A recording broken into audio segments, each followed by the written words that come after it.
All right, good afternoon. Great to be together. And we're going to go ahead and jump right in to our conversation today. It's the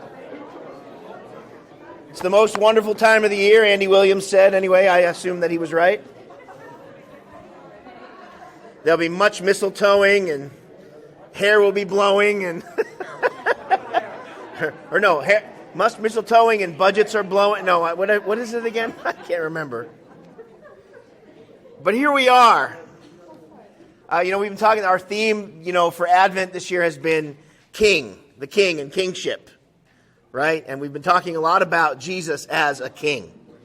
And, Joe Slippo was here last week from San Diego, and we talked about the contest of kings, right? And Joe took us on a journey through Matthew chapter 2 and Luke chapter 2 and talked a lot about Herod's version of rule and reign versus Jesus' version of rule and reign, right? And really what that is it's an earthly perspective on power and authority and a heavenly perspective on power and authority. And, we spent some great time with Joe afterwards. And, of course, Jeannie and I really appreciate our friendship with the Slippos. It goes back a long way, nearly 40 years for me. And as he shared, our families are close. We have lots of intersecting lifelines in the church and outside of the church together. So today I want to talk about the coming of the King. Right, and if you're a Tolkien fan, you probably remember The Return of the King. I mean, they made movies about it, and they did a reasonably good job with the movie. But what they did not include in the movie was all of Tolkien's theology. Right? Tolkien was a deeply Christian and deeply spiritual person. In fact, Tolkien and C.S. Lewis and several other people were close friends, and they would meet and they would discuss their work together. And contribute to each other's work and kind of challenge each other's assumptions and sort of spur each other on towards love and great literature. Right? That was something that they did. They had a little group that they used to meet in Oxford, and the group was called the Inklings. So if you understand the double entendre there, it's pretty funny. So ink because they wrote in ink, and then inkling, means to have an idea, right? So anyway, they were the Inklings. That was a famous group. And for a while, even some other authors joined that group, and I can't remember all of them at the moment. I used to have a little nerdy Bible study group back east, and we called it the Inklings. But we really didn't have any inkling of how poor our scholarship was. Anyway, that's enough for one day. What king is this? Jesus, the story that we're going to look at today, Jesus is on his final walk into Jerusalem, right? He's come down from the Golan Heights. He's come down from the northern part of Israel. I'm going to show you a map here in a minute so you can visualize some of this. And he's come all the way down through the Kidron Valley, down through along the eastern side of the Jordan, kind of through the Gadarenes and those places, right? And he's ended up in Jericho. Now, Jericho is about 812 feet below sea level. Right, and Jerusalem's about 3,000 feet above sea level. Right, so the road from Jericho to Jerusalem is an upward climb of over about 22 miles. This is a significant upward trek. And in fact, Jerusalem was built on a tell. It was built on a high place for all kinds of reasons, theological reasons, but also for defensive reasons. And the Mount of Olives is kind of the last hurdle that you go over before you can actually see the temple. And so there's a lot of geography in our lesson today. I'm not going to get into it all, but just know that it's there. You can do some homework on it. But it's fascinating because Jesus is doing something that the geography demands, but also that his destiny demands. He's making that uphill climb, right, to his death, right?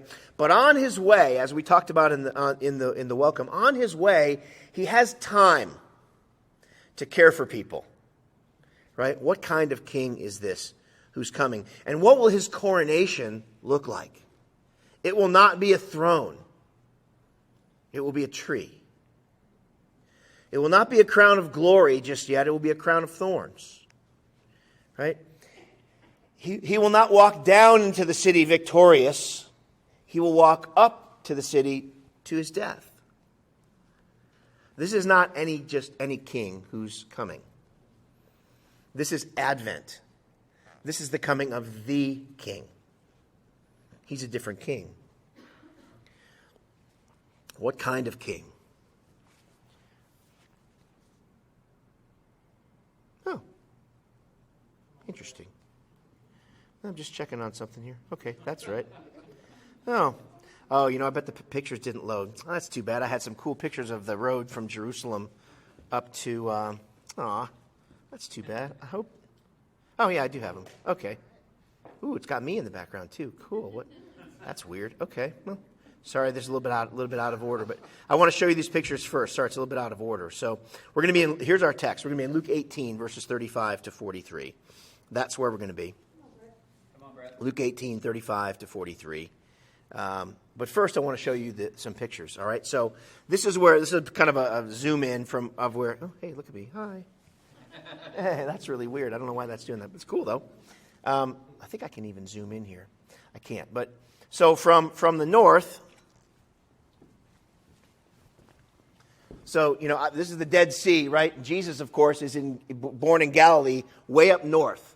All right. So he's kind of come down. And you'll see he comes right along the western side of the Jordan in that orange line, deliberately going through Samaria, right? Again, most rabbis would go on the other side to avoid Samaritan territory, but he intentionally goes right through Samaria. Then he goes through Perea, right? Instead of going the easy way to Jerusalem down through here, he goes out and around. And a lot of commentators think that that's because he's making his final visit to some of these places, right? This is an intentional journey that he's trying to make. And as he comes from Jericho, he goes down into the valley there of the Jordan, where that green line kind of crosses the Jordan River. The Jordan's the one obviously coming right down the center. And from the Jordan, if you come south from Perea down to the Dead Sea, of course the Dead Sea is well below sea level, right? It's the lowest point in this whole geographic region. I think it might be the lowest point in the whole Middle East, but don't quote me on that. And so he literally goes all the way down, and literally as low geographically as he can go before he comes back up. You shaved your beard off. Wow. I noticed that. I'm like, who is this young man back there? He's just, wow, so smooth.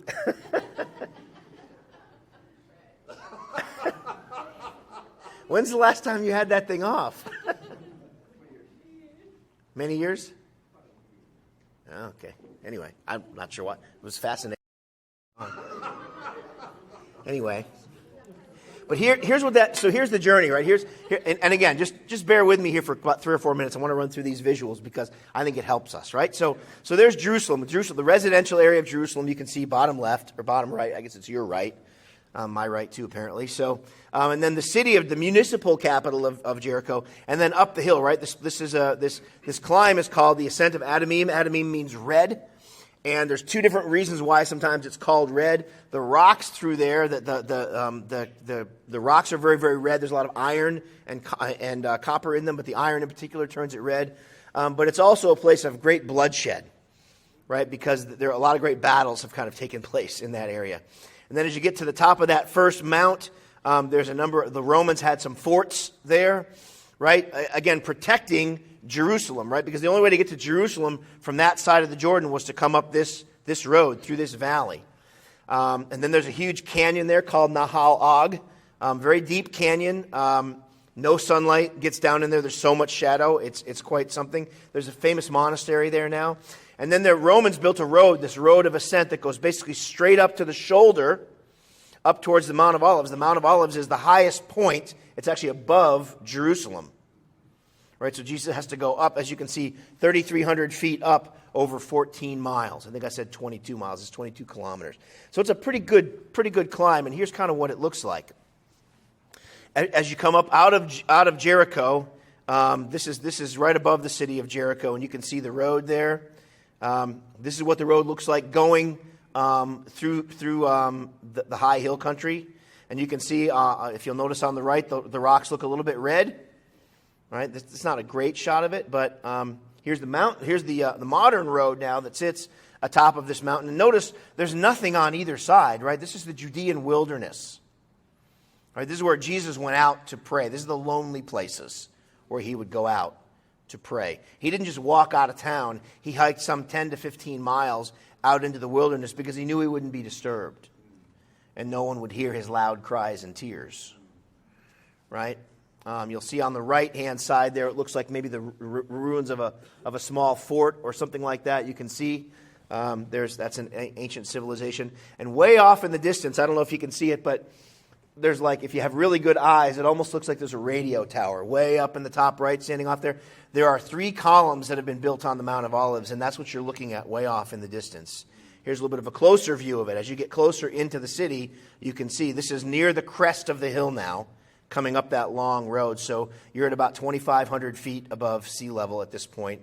And then as you crest over the Mount of Olives, we're basically right in front of the Mount of Olives now, and you can see that one statue kind of in the center upper part of the screen, and some buildings that sit right around it. And here it is. Now we're basically right on top of the Mount of Olives. Of course, there's monuments and other structures built there now. But what you'll notice is, as if you look down from the Mount of Olives, you see that gold dome. That's the Dome of the Rock. That's where the old temple used to be. And so the Israelites, as they're climbing up this mountain, right, to go worship in Jerusalem, which is what Jesus is doing here for Passover on his last walk, that you get to the top of the Mount of Olives, and it's a place of it used to be a place of olive groves and a place of rest, and it was very, very fertile. And you could look down, and you could rest on the Mount of Olives and pray on the Mount of Olives, and many pilgrims stopped there as their last resting place before they went down into the city and into the temple. Of course, this is modern Jerusalem. It's much larger. It's much more well-developed. It did not look like that in the time of Jesus, of course, right? Let's go to Luke 18 and verse 35. So there's your little background, okay? A little bit of quick background. And it has a lot to do with just the significance of the climb, right? That Jesus has this huge climb in front of him, right? A long, long day, maybe even a day and a half, right? Although nobody stopped on that road overnight. So typically what happens is when you get to Jericho, you stay the night. And you get up very, very early in the morning because it took you the entire day to walk that road to get safely into Jerusalem. You didn't want to get stuck halfway along the road, right? What happens to people who get stuck halfway along the road? They fall into the hands of robbers. That's where we have the parable of the Good Samaritan, right?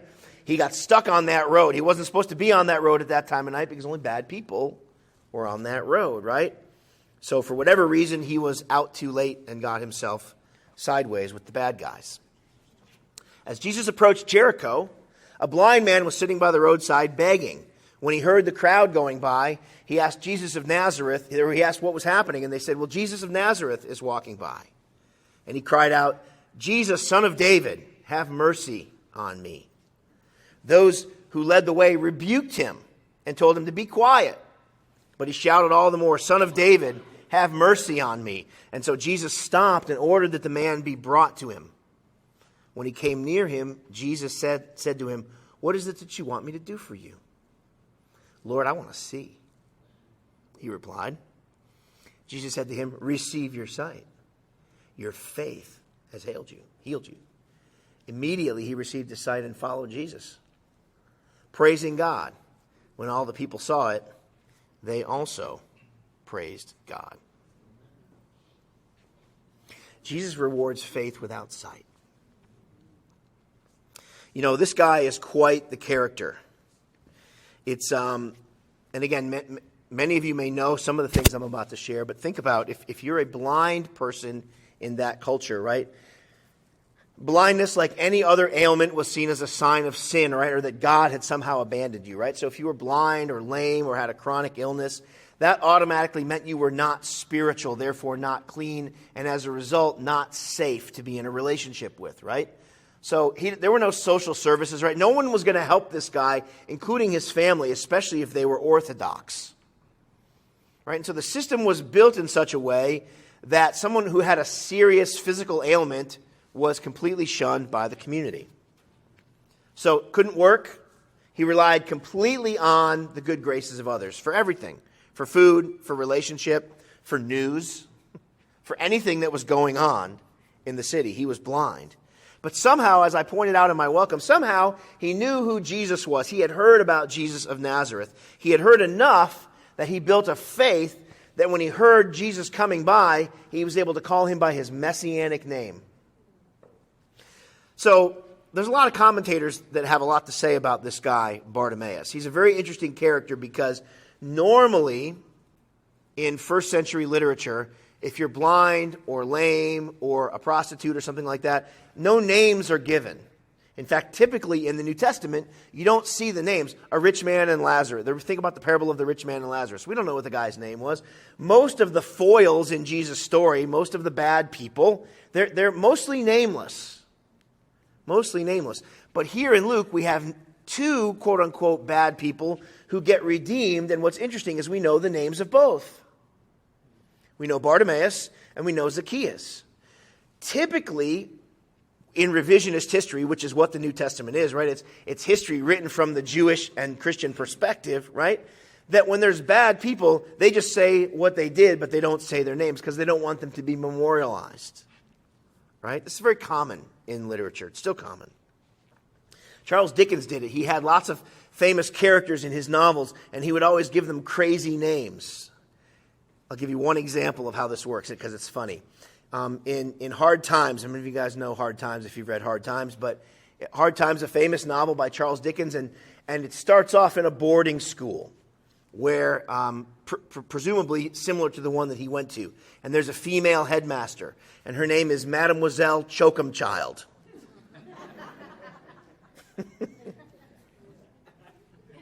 Okay. Anyway, that's obviously a pseudonym in a negative sense, right? But the scriptures do that too, right? They give people names that sort of represent who they are. So Peter is rock. I mean, you guys are familiar with these things. Well, here's what's interesting about Bartimaeus. As a blind beggar, no one would have known who he was because no one would have ever asked him his name. And chances are that he had very little, if any, knowledge of who his family was because they would have abandoned him as soon as he could live on his own, right? To the streets or to some other nefarious purpose. So being blind, Mark 10 talks about this passage too, right? Being blind, he probably didn't have a family lineage. He wouldn't have known who he was, right? But he calls out to Jesus by his royal name. And so what's fascinating here is you have a guy without a name, but he knows exactly the name of Jesus, right? We're meant to see that contrast here. Well, the other thing that's interesting about this is that he's in the New Testament, they call him Bartimaeus. Bar is the Aramaic prefix for son, right? Son. Bar, Jesus, son of Jesus. Bar, Timaeus, son of Timaeus. So bar is a Hebrew or Aramaic construction. Timeo or Timaeus is a Greek word that means honor.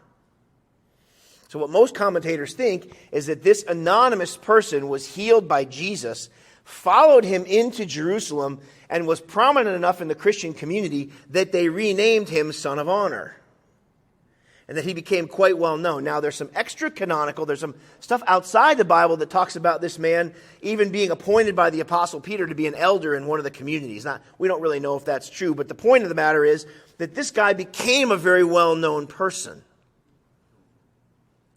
Right? He was nameless, but Jesus gave him back his name.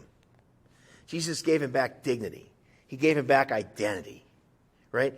He had faith enough without sight that Jesus was able to literally change his whole world.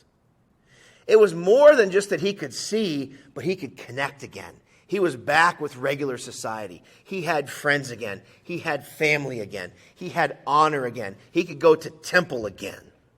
The journey that Bartimaeus makes with Jesus up that long road from Jericho. Imagine Bartimaeus cresting the hill at the Mount of Olives and seeing the temple for the very first time with his own eyes. What would that be like? What a significant event. I've had a couple of these experiences since we moved to California. Last year before we came, we came out to... Right, when we came for Terry's funeral, before that, we went to Bryce Canyon. I don't know if any of you guys have been up to Bryce Canyon or been out to Utah. What's that other place that we went to in Utah? Zion. I can't remember the name, but I'll never forget what I saw. When you pull into this place, it's like you're seeing the planet for the first time. Like, it's so stunning. And if you've been there, you know what I'm talking about. It's just not like anything I had ever seen outside of, not even really in movies or pictures, right? Rock Climber's Paradise or whatever. I was just staggered by the beauty. And I just kept staring out the window. I was taking like 400 pictures. You know, I was just staggered by the beauty. I'd never seen anything like it before. Imagine Bartimaeus coming up over the crest of that hill with his healer, and for the first time, he sees Jerusalem. He sees the temple. He sees the crowds. And for the first time, he realizes, I can be a part of it. I can be connected. I'm now a son of honor. This is what Jesus wants to do in every single one of your lives. He wants to take us from a place where our past, our baggage, our vision of ourselves, what culture says about us, oh, you don't speak English, or you're not from here, or I don't know your parents, or you grew up in Compton, or you grew up in wherever we, and they want to push us down. The culture wants to push us down and make us earn our way to honor. And Jesus says, no, I'll give you the honor first. And then what you do with that, you figure it out. But Jesus gives people without honor, honor. You know, son of honor. I love that name, right? Bartimaeus, son of honor. Secondly, Luke 19, passage that's probably more familiar to us. One of my favorite New Testament texts by far. I love Luke 15 through 19. That section of Luke just is amazing to me. It's a great story. You guys have heard me talk about Luke 15 a few different times. But here in Luke 19, verses 1 through 10, of course, it says, Jesus entered Jericho and was passing through. Let's stop there for a minute. Jesus had no intention of staying in Jericho. Remember why not? He's probably trying to hustle to get to Jerusalem before nightfall, right? He's not trying to stick around, right? He's in some sense on a mission, and he's got a plan, and probably some of that is the urgency of Passover and travel on the Passover. Some of it is undoubtedly because he just doesn't want to get caught on that road at night, especially with his people, right? Jesus probably wasn't worried about his safety, but he was certainly worried about the safety of others. So he's passing through, right? So he's moving forward. But a man was there by the name of Zacchaeus. He was a chief tax collector, and he was wealthy. He wanted to see who Jesus was, but being a short man, he could not because of the crowd. So he ran ahead and climbed a sycamore fig tree to see him, since Jesus was coming by that way. When Jesus reached the spot, he looked up, and he saw Zacchaeus, and he said, Zacchaeus, come down. I must stay at your house today. So he came down at once and welcomed him gladly. All the people saw this and began to mutter, he's gone to be the guest of a sinner. But Zacchaeus stood up. Short guy stands up. And said, Lord, look, here and now I give half of my possessions to the poor. If I've cheated anybody out of anything, I'm going to pay back 4 times the amount. Jesus said to him, today salvation has come to this house, because this man too is the son of Abraham, for the Son of Man came to seek and to save what was lost. Now this guy has a serious past. So I'm going to give you a little bit of background on Zacchaeus. This is not geographic, this is more cultural. Tax collector, right? We all understand from reading the New Testament, these were not the most popular people. Does anybody know why they were unpopular? Any guesses? Why would a tax collector be really unpopular? He was a Jewish guy collecting taxes from the Jews. And what was he doing with those proceeds? Giving them to the Romans. And what do you think the Romans were doing with that money? Oppressing the Jews. Right? So he's a collaborator. Everybody hates a collaborator. Everybody hates a collaborator, right? He's in some ways, he's the worst of the worst, right? This accounts for all of the bad blood that you see about tax collectors in the New Testament, right? Tax collectors and sinners, they're kind of grouped together. But they're grouped together, but the tax collector has their own category. There's the sinners, then there's the tax collectors that go with the sinners, right? These people were notorious. Well, a few things about him that you probably want to know. Tax collectors obviously despised, and a tax collector in the New Testament, they would have been considered unclean. The tax collector and their family would have been considered unclean because of their collaboration with the Romans, right? So any more observant or orthodox believing person or Jew, wouldn't have wanted to associate with a tax collector just on that basis alone. Forget the economic things. But the system, of course, naturally produced graft and all kinds of economic injustice. Bad enough that Zacchaeus is a tax collector, but he gets rich in the process, right? That he's bleeding his people dry and he's getting rich in the process, right? So all the towns naturally hated the tax collectors. Now, Jerusalem was outside of Herod's jurisdiction, right? Which meant that the taxes went directly to Rome, right? So they didn't go through the local prefect. So what's happening here is, and Rome is a fair distance away, right? So Zacchaeus is probably a fairly high-level guy because Rome is letting him levy these taxes a fair distance away where there's no real oversight into what he's doing. In other words, they're trusting him with their money at a great distance and then sending it back. And, of course, that made it all the easier for him to function very independently and do pretty much whatever he wanted to do. And so he's a pretty rough character. The other thing that you need to remember about him is that he's a short man. So, yep, come on, short people. So, short people got no reason, Yeah, okay. Collaborator, short man, large crowd following Jesus. Why does a short, hated person not want to wander into a large crowd? Because it's very easy to off the guy and nobody knows what happened, right? So he sees this crowd, but he feels compelled to see Jesus. What am I going to do? Well, I'm going to climb a sycamore fig tree. A couple of things you need to know about this. How many grown businessmen have you ever seen climb a tree in front of a large crowd of people? It's kind of not done, right? It's not dignified. Even you brothers are going, oh, I would never do that, And he's wearing a toga, which means, well, there's certain anatomical risks that come with climbing trees when you're wearing. I'm just saying, but this is real, right? So he climbs this tree because he wants to be able to see Jesus, but not be seen by the crowd. Sycamore fig trees, again, a little bit about them. They're pretty popular over there. They're known for having very, very sturdy branches, having really good wood. In fact, the wood from sycamore figs would be used for the rafters and the beams in houses and large buildings many times. But they grow a little bit low to the ground, and their branches kind of come out low. Even though the tree can grow to be 20 or 25 feet tall, the branches are low to the ground. So for a short guy, easy to climb. And they have really big, broad leaves. I have a fig tree in my backyard back east, and it's got pretty good-sized leaves. These things are like elephant ears. They're huge. So it's easy to climb up, lots of sturdy branches, really big leaves, easy for a smaller person to conceal themselves in the tree, right? So here comes the Son of God. Do you think he knew where Zacchaeus was? I think he probably did too. So I was reading a commentary a couple of days ago about this, something I hadn't thought of before. Let's assume that Jesus couldn't physically see him. I guess he probably could have figured out where he was.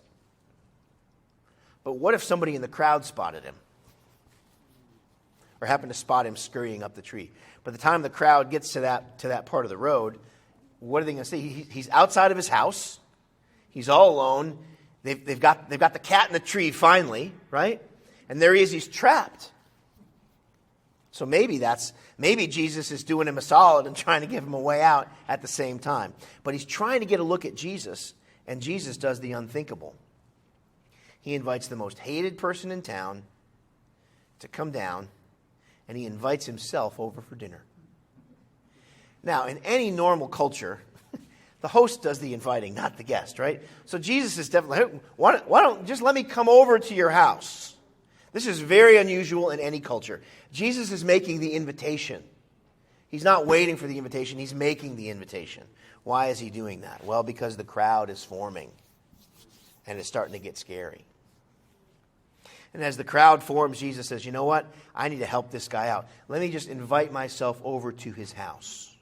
Well, this is also unusual for a lot of reasons, most of which we've already talked about. He would have been seen as unclean. He would have been seen as not the kind of guy you want to spend time with. And we already know that Jesus was on his way to get to Jerusalem. So he's in a hurry. It's the wrong crowd. It's the wrong guy. It's the wrong social structure. Everything about this story is backwards, and Jesus wades right in. He wades right in. What could Jesus have said when he finally got this guy caught in the tree?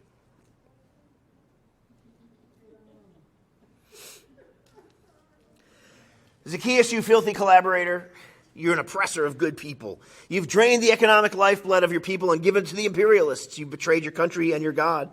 The community's hatred of you is completely justified. Quit your job, repent, journey to Jerusalem. Hopefully you'll get ceremonial purification. Then return to Jericho and hope that they don't kill you. If you're willing to do these things, maybe on my next trip to Jericho, I'll stop by, and once you've purified your house, I'll come in for a visit. And then the crowd erupted in enthusiastic applause. Instead, Jesus says, I'll come to supper. No shame, no recrimination, no punishment, no judgment, but the hand of fellowship. This is our King Jesus. I will have a relationship with you, he says. I know your past. That's okay. We can be friends. I know that other people don't think very much of you, and perhaps deservedly so. We can still be friends.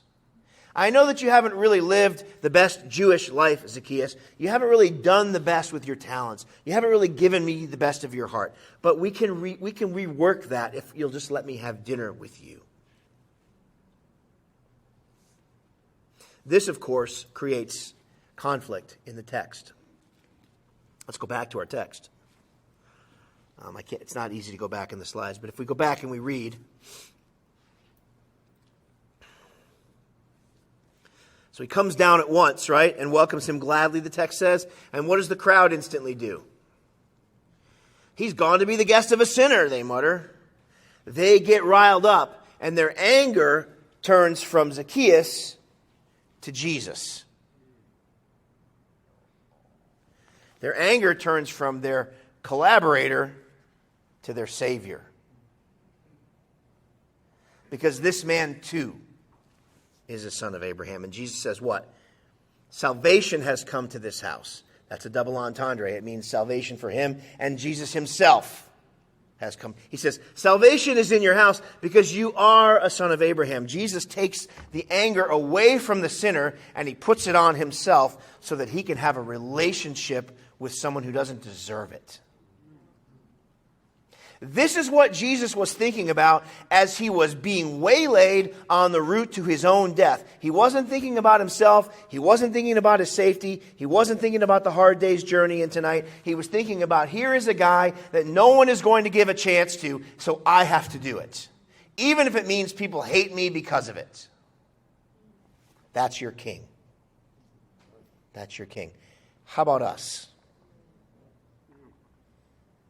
How inconvenienced are we willing to be to help someone out of a jam? To speak up for someone who needs speaking up for? To be an ally to someone who's powerless because of the way they've lived? We tend to think, well, once they change, once they show me they're serious, then I can love them again. This is not the way of Jesus. This is not the path of the King. This is not the way a Christian should think or act. We have to be gracious.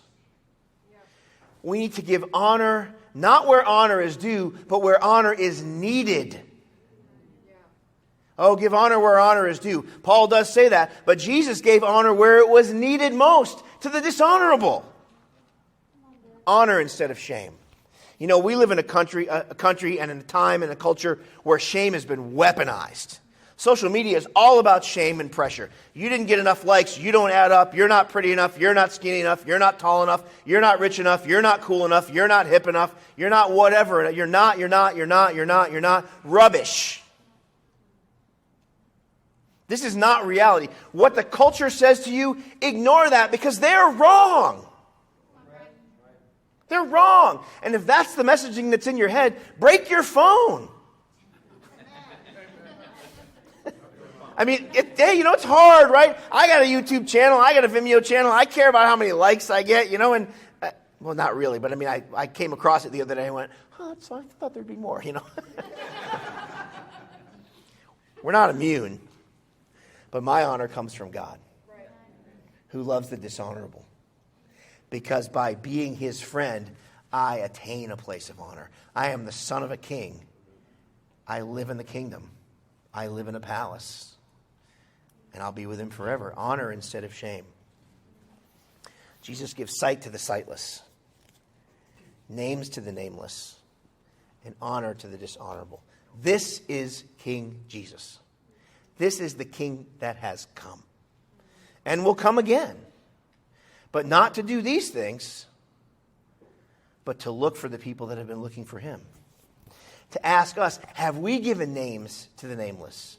Matthew 25, sheep and the goats. You can reference that. Have we given honor to the dishonorable? Are we like our king? Or would we rather ignore those that society tells us to ignore? We'd rather not ask the names of people that have needs because it might connect us to them. We don't want to honor the dishonorable because we understand that when we do that, some of their shame might actually get transferred onto us and it might hurt our precious reputation. But this is not the way Jesus was. Jesus met Bartimaeus where he was and he opened his eyes to a completely new world. And in so doing, he renamed him and gave him a name of honor. And when Jesus interacted with Zacchaeus, a man who had rightfully so earned the scorn of God's people, Jesus said, there's a way back. Come and have supper with me. If you'll eat with me, I can protect you. I can give you back your honor. And Zacchaeus, of course, does the honorable thing, which is out of the overflow of that gratitude, he makes it right anyway. Jesus doesn't have to command him. He just knows that it's the right thing to do. So as we're coming closer into the season of Advent, I just want to challenge you, give sight to the sightless. Right? Names to the nameless. My evangelist back east, I think I've shared this story before, Phil, that I worked with, Phil Booker. We didn't agree on many things, but we agreed on a few things. And for sure, the most important things. And one of the things that we really agreed on is that we need to try and do more for people in our community. And I learned something from Phil that I still do, and I'll never forget it as long as I live. Sometimes when you're driving your car, it's a little different back here because there's not, where I was living in Rockville, Maryland, any intersection you came to, there was usually somebody there looking for money or looking for help, right? Homeless or otherwise, veterans, different people like that.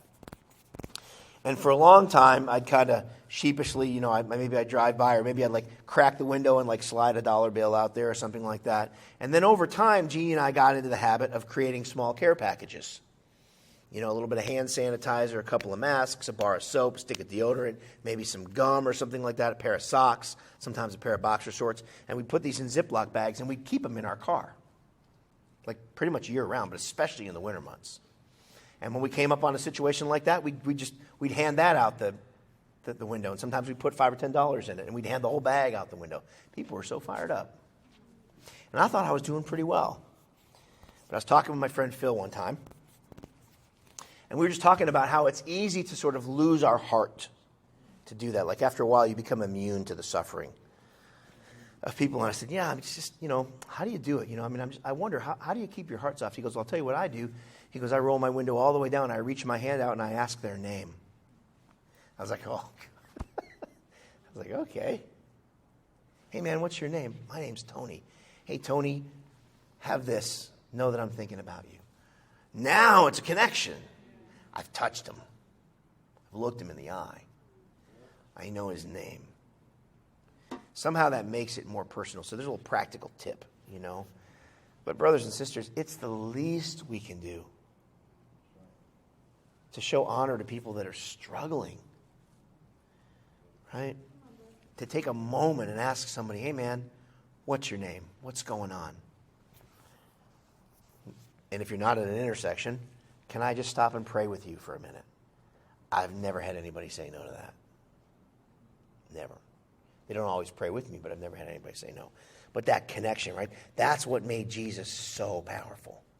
He wasn't afraid to connect. He wasn't afraid to humble himself. He wasn't afraid of taking someone else's shame on himself so that he could do the right thing and love everyone. So thank you so much for listening, and that's your King.